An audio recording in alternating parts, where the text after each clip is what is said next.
Someone in the Facebook group wrote, I won't say their name, "Hi, I wrote a letter to Australian Super for my contribution as a downsizer. It's not approved because they said I submitted the downsizer contribution form and I declared that the information is true and correct. My question is, what will happen to the money I put in and what impact will it have on my taxation? Would I be able to claim it as a tax deduction? What is the best thing to do to reduce tax with an investment property? By the way, the downsizer I contributed is from the sale of my property, which I explained that I made a mistake on submitting the form." So that's an issue.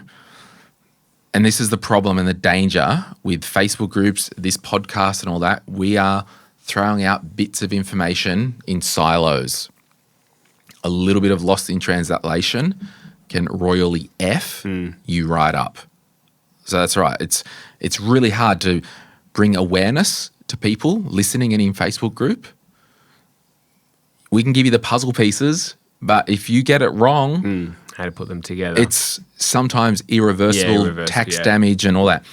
Interesting comment here. Someone said, going back through your previous posts, you asked if you could use a downsizer from an investment property in November. So this was in April, and multiple people said no. You have then submitted the paperwork and ticked that it was a legitimate downsizer payment. Don't want to sound harsh, but you didn't even take the free advice that was offered. Hope you can, in Glen's word, unscramble this egg. So he said in another post, it is sitting in downsizer contribution and I'm trying to refund it, but they rejected my request. So if I can't put it in as a downsizer, why won't they refund it to me as I'm allowed to put investment property sale, as I'm not allowed to put investment property sale to downsizer? I'm confused.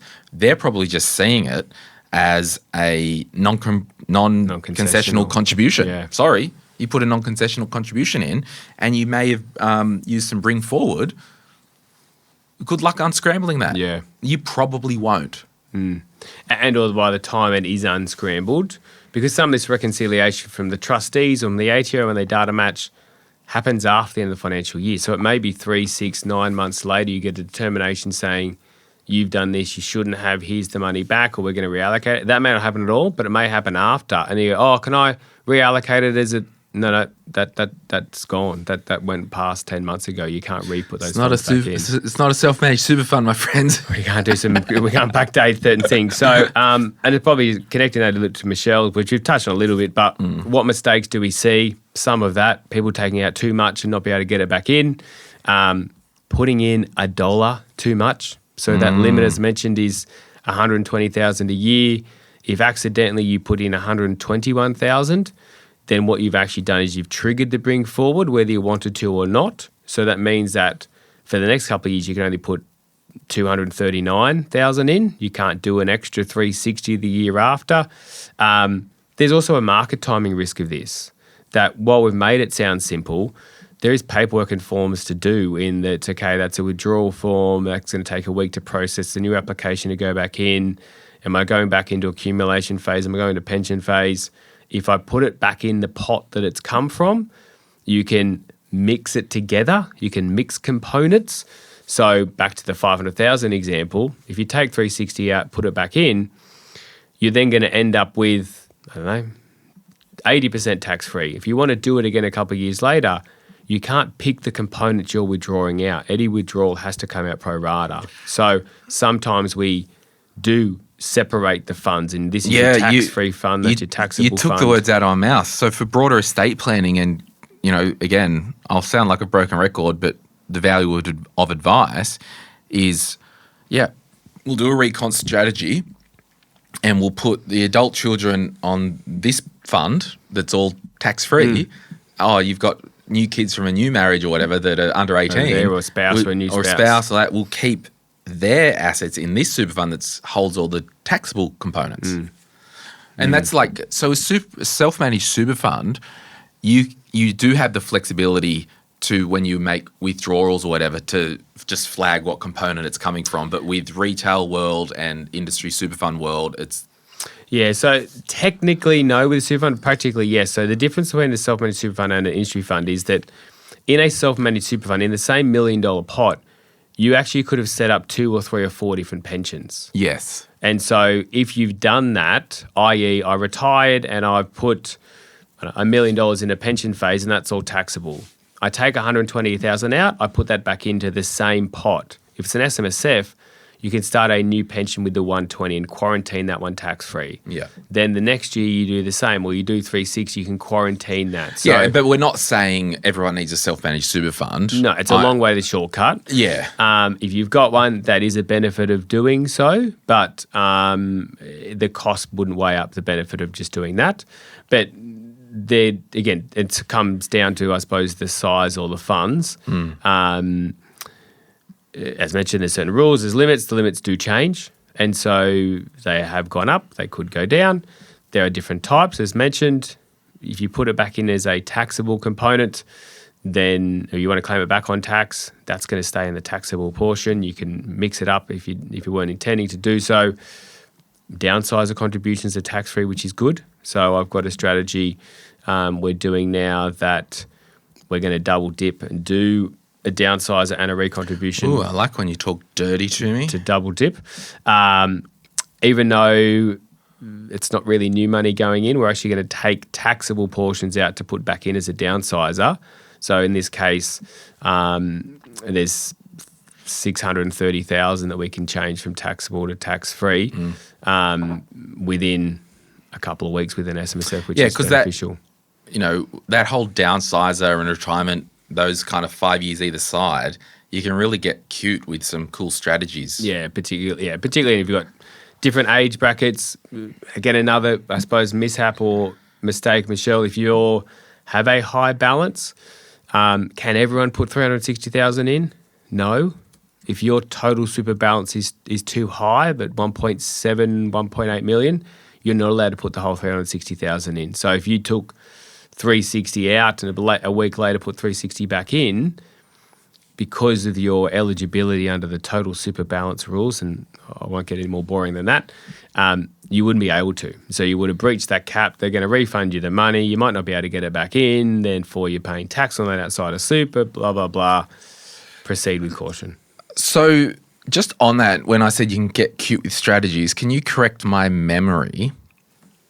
If I downsized, had $1 million property, downsized, bought a new property, and there was 2 people, both over 55, both had lived in the house for over 10 years, sold $1 million property, then repurchased the downsize that was $900,000, and we'll excuse stamp duty and all that crap. We've got $100,000 extra, but if we had a pile of $500,000 cash over here, we've still ticked the box for downsizer, and we can actually get that $500,000 worth of cash into super, the $100,000 there from downsizer, which ordinarily you could have got in anyway. But fast forward, what if you had an asset from an investment property sale that was $600,000, and then you had another $500,000 cash? You could get all that money into super within that 90-day window of the downsize trigger. Yeah, and it goes in as a tax-free component, so it's tax-free for your kids. So yes, but I don't want to. I want to be very clear with this is not getting investment property proceeds into super via the downsizer, because you can't. But this is, we had money from the profits of an investment property in cash. We did downsize. After downsizing, there's a 90-day window to get $300,000 each into our super funds. We can just put that money that we've got in. It's after the fact that it was from an investment property. Yep, exactly. So that strategy I was talking about before, they're upsizing. They're buying from $1 million to 1.4. But it's just that trigger. We're over 55. We lived in the house for 10 years. It triggers the 90-day window. Yeah, it doesn't. The buying has actually nothing to do with the downsizing. Yeah. You actually don't even have to rebuy. No, it's just the trigger of sale. The sale. So the house they're selling, exactly, they're over 55, they've been there for 10 plus years, they've got a 90-day window to put $600,000 in. Even though they're going to need that money to buy a new house, they've got that window there. So they could just ignore it and go, well, that doesn't apply to us. We don't have extra cash hanging around. But either A, they might from an inheritance, they might from a windfall, they might from selling an investment property, or they might because they take a whole bunch of taxable component out that frees up that money to then recontribute as the downsizer and eliminate that tax on their beneficiaries pretty quick. And that's it. If, you know, all these facts and puzzle pieces, if you have the confidence to do this by yourself, knock yourself out, and that's exactly why I told my parents, like, I know enough of this stuff. I'm not doing it for you. You can pay Martin. You can pay an advisor, because I know if I slip up because I'm not across one detail or one procedural issue, it went in on day 92, not day 90. Screwed. Royally effed. Every fund's different, but the BPay details or the bank details of a downsizer is usually different to a non-concessional. Yeah. So back to that other kind of mishap before you mentioned on the Facebook group, that also might be defence from the super fund going, well, you put it into this, you fill it in the form, we gave you the special detail. The most downsizer contribution details are not on your member portal. You have to request them and they go in separately. So if you put it in as a normal non-concessional, you probably can't reclassify it. So, but I'm sorry, like if you do sell an investment property, right, and I'll go out on a limb, most properties that people will sell might be 500 grand, might be $800,000. You've got no problem paying 13 grand for an agent commission to sell the property. Yeah. No problem. Why wouldn't you spend a few grand and get strategic advice to make sure you don't F this thing up? I can't answer that, but that's kind of... And many people do. And lots of people we work with, lots of advisors that people reach out to Retire Right Group. But I suppose we're emphasising there that there's lots of value in this. Yeah. And I'm strategically, on purpose, you know, we've now recorded 3 episodes in a row today. I'm strategically getting our listeners comfortable psychologically and all that, that to get good financial advice, you will have to pay probably at least $5,500. Probably. Yep. You might get 3.8, you might get 4.4 here and there, but I just need people to be aware that the spend for once-off financial advice, you don't need the ongoing, 5 or 6 grand divided by $800,000, probably going to be well under 1%. So can you sacrifice, if that money went to cash for a year, earn 4.5%, do you want to just sacrifice the first year at 0.5%? I don't know. Do you? I don't care. Just, it's so heartbreaking when you see posts in the Facebook group where people get the information, don't want to spend the money. They've got the money. They get it 90% right. They get it 90%, but they fall over. And do 10%. I sound pro financial advice?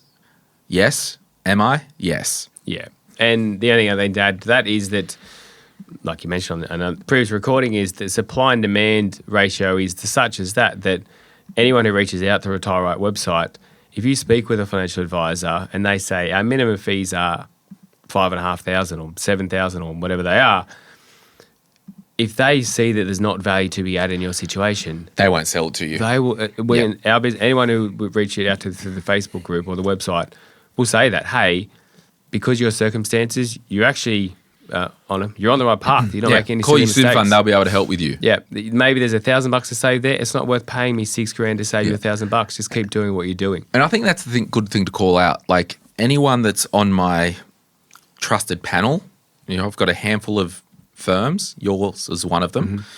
They will not sell your plan if you don't need it. Simple as that.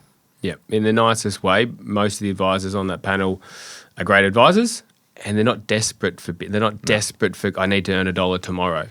The businesses that have been around for a long time and will be around for a long time, and will go, there's value to add here, or there's not value to add here. And if there's not value to add, still have a phone call, an email exchange. Check out this podcast. Look at that video. That's all you need.